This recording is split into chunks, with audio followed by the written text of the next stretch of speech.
Receptores nucleares. Los receptores nucleares son elementos celulares de captación de estímulos que participan en cascadas específicas de bioseñalización, es decir, en procesos de recepción e interpretación de información extracelular en forma de señales químicas u hormonas. La recepción de estímulos en la célula juega un rol vital, pues desencadena la activación de múltiples factores internos de regulación que genera una respuesta sinérgica en el organismo. A diferencia de otras rutas de regulación, los receptores proteicos nucleares actúan en el núcleo afectando la tasa de transcripción de genes y por lo tanto el nivel de síntesis de proteínas. Ya que es un método de regulación más elaborado y con muchos escalones, no es de sorprenderse que los resultados se presenten a una razón muy lenta, tomando horas o incluso días en concluirse. La cascada inicia con la secreción de hormonas por parte de la glándula del sistema endocrino. Múltiples glándulas sintetizan gran diversidad de hormonas, dependiendo de los estímulos del ambiente, para luego vaciarlas al torrente sanguíneo. Según la polaridad del mensajero hormonal, estos pueden clasificarse en hidrofílicos o lipofílicos. Las hormonas hidrofílicas se transportan sin ningún problema en el plasma sanguíneo hasta que las células diana lo capten. Sin embargo, los mensajeros lipofílicos no pueden transportarse de manera libre en la sangre debido a su carácter apolar y su poca afinidad al medio acuoso. Por lo tanto, ellos necesitan la presencia de proteínas transportadoras. Los receptores nucleares son una familia de proteínas solubles exclusivas de animales que se encuentran dispersas entre el citoplasma y el núcleo.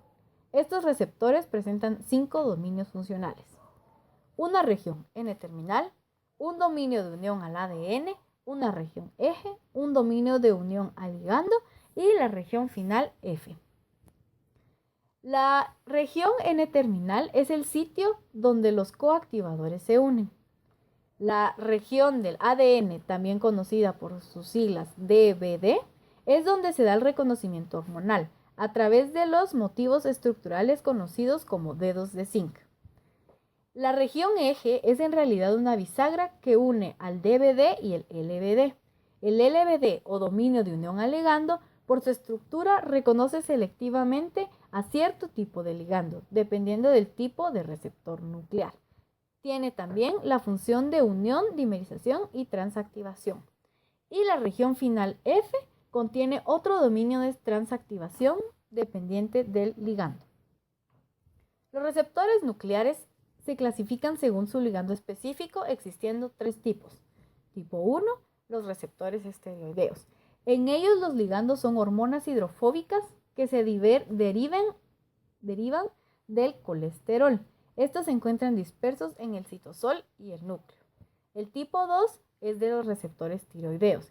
Estos receptores proteicos pueden unirse a hormonas sintetizadas en la tiroides y otras hormonas relacionadas, tales como la vitamina D, el ácido retinoico y otros. Estos se encuentran siempre en el núcleo.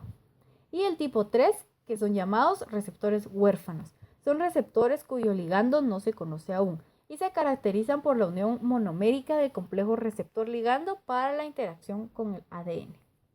Centrémonos ahora en el mecanismo de acción para cada tipo de receptor. Los receptores esteroideos. Luego de la intromisión a la célula por difusión a través de la membrana plasmática, la hormona se liga a una proteína de unión no específica que le permite saltar hasta el receptor nuclear correspondiente. El receptor esteroideo, en su estado inactivo, se encuentra tanto en citoplasma como en el núcleo, formando complejos con chaperonas o proteínas de choque térmico. La presencia de los mensajeros esteroideos permite la disociación del complejo chaperona-receptor y promueve la asociación hormona-receptor. El mecanismo de unión del receptor esteroideo al elemento de respuesta hormonal del ADN implica la formación de homodímeros, es decir, complejos proteicos formados por 2 subunidades idénticas. El complejo ya activado se trasloca al núcleo y se une al ADN en sitios específicos conocidos como elementos de respuesta a la hormona. Estos elementos de respuesta se componen de repeticiones de secuencia PGGTCA, donde P se refiere a cualquier purina. Los distintos elementos de respuesta presentes en el genoma se derivan todos de la modificación, extensión y duplicación del patrón canónico. receptores tiroideos. En cuanto a estos receptores, la hormona entra al núcleo utilizando la proteína de unión no específica, de la misma manera que lo hacen las hormonas esteroideas. El receptor tiroideo se encuentra siempre en el núcleo unido a la secuencia diana. La llegada del ligando produce un cambio conformacional en el receptor y la pérdida de afinidad hacia el correpresor, lo que permite la unión al ligando y la reclusión de múltiples complejos coactivadores. Esto impulsa la activación de la transcripción. El mecanismo de unión del ligando implica la heterodimerización del receptor, es decir, la unión de dos subunidades no idénticas de receptor proteico. En este caso, los receptores nucleares, el heterodímero, incluye siempre un receptor de ácido retinoico y cualquier otro receptor de esta subfamilia. La adhesión estable de estos dímeros de receptores nucleares promueve la transcripción de los genes regulados y posterior síntesis de las proteínas codificadas. ¿Pero qué son estos correpresores y coactivadores? Resulta que la regulación de esta cascada se basa en la promoción o inhibición de la expresión génica, catalizada por receptores nucleares. Para ello, existen dos tipos de especies de correguladores, los coactivadores y los correpresores. Los coactivadores son proteínas que promueven la transcripción de los genes modulando la descompactación de la cromatina, a través de mecanismos como la modificación química de histonas, la facilitación del reclutamiento de la maquinaria de transcripción, entre otros. Y los correpresores se encargan de inhibir la compactación de la cromatina, lo que reprime la transcripción génica. Para ello utilizan mecanismos como la interrupción de la unión del receptor al ADN, la inhibición de la interacción hormona-receptor, entre otros.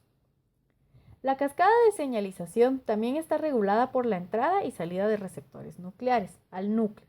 La translocación de los receptores nucleares en el citoplasma y en el núcleo se lleva a cabo a través del complejo del poro nuclear, un complejo proteico compuesto de múltiples copias de nucleoporinas que atraviesan la envoltura nuclear. A través de estos complejos, los receptores nucleares utilizan transportadores como imporinas y exportinas, que se encargan del ingreso y salida de receptores específicamente.